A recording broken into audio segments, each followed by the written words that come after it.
Hi, welcome to the channel. Secretary of Transportation, Pete Buttigieg, recently announced a national roadway safety strategy to address the challenge of increasing vehicle deaths.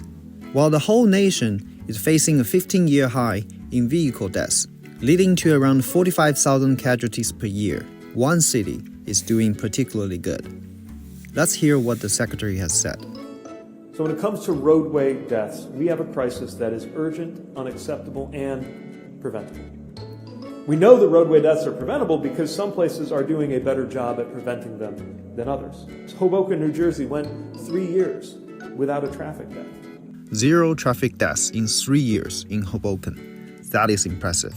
And in this video, we're going to explore the reasons behind Hoboken's achievement. Just a quick overview. Hoboken is a city in New Jersey, across the Hudson River from Manhattan. The city has over 60,000 population and is the 4th most densely populated municipalities in the US. A recent study by the University of Connecticut has showed the average number of deaths per different modes of transportation in 2019 in the States. If we apply this national average to Hoboken's population and mode of transportation, that would indicate around 10 casualties per year. In another word, Hoboken is saving 10 lives per year. We identified 4 primary reasons that contributed to Hoboken's road safety. First and foremost, mixed land use and high residential density. As you can see the zoning map in Hoboken at a parcel level, the city has a great mix of uses that balancing jobs and houses. So people live close to office, school, shops, and restaurant. They can access daily needs without a car. Less driving directly contributes to less road casualties. The second reason is the high-quality transit system. In a small city of only 1.2 square miles, Hoboken has 2 light rail stations on the west, 2 ferry terminals on both north and south along the Hudson River, a train terminal in the south, and 8 bus lines.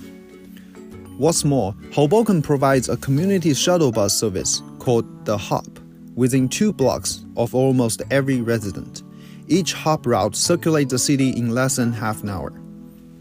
The third reason is street design. Comparing to many other US cities, Hoboken is really lucky that there's no freeway splitting through or cutting it off from its waterfront. As a matter of fact, there is no wide arterials within the city. The street network consists of an urban grid of dense and narrow streets. Small street and frequent intersections are very effective in reducing speeding and increase walkability. The National Road Safety Strategy points out that 90% of the top pedestrian fatality hotspots are on roadways with 3 or more lanes. On top of that, the city is working hard to prioritize pedestrian and bicyclists. So far, the city has a total of 14.3 miles of bike lane. That is nearly half of the city's 33 miles of road. The intersection visibility is enhanced tremendously by a series of strategies, ranging from sidewalk extension to simply removing parking spots close to the intersections, so the cars can see the pedestrian better. The fourth reason is a citywide rental car program called Corner Cars that conveniently locate within 5-minute walk of almost 90% of its residents. Official surveys have shown that for each of these rental vehicles in Hoboken, over 17 households have given up their cars because of access to the Corner Car program. These are the 4 reasons we identified that contribute to Hoboken's success. In order to test it, we need to do a comparative study that rules out other main factors, such as land sizes, population, location, and age, etc. We think the Heights neighborhood in Jersey City is a close fit. It sits right next to Hoboken to the west, and it has almost the same population, similar in size, and share many major transit systems.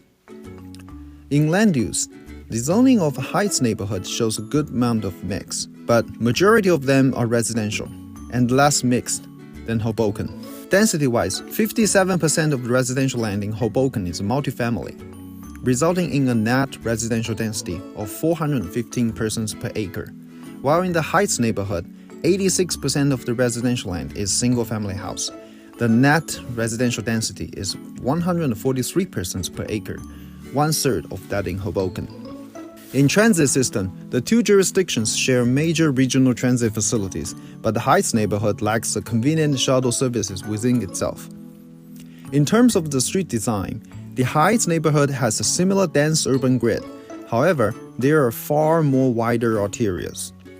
And unfortunately, as the crash map shows, these wide arterials are the areas fatal crashes and serious injuries happened. So far, not much street improvements can be found in the Heights neighborhood either.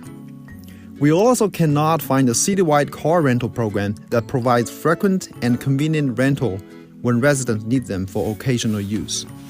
The resulting travel behavior is striking. 23% of the commuters in Hoboken drive, and 61% use public transit, while in the Heights neighborhood, 56.7% commuters drive, nearly 1.5 times higher than Hoboken. This is a quick and rough comparison, but we believe these four factors directly relate to people's commute pattern and behavior, therefore impact road casualties.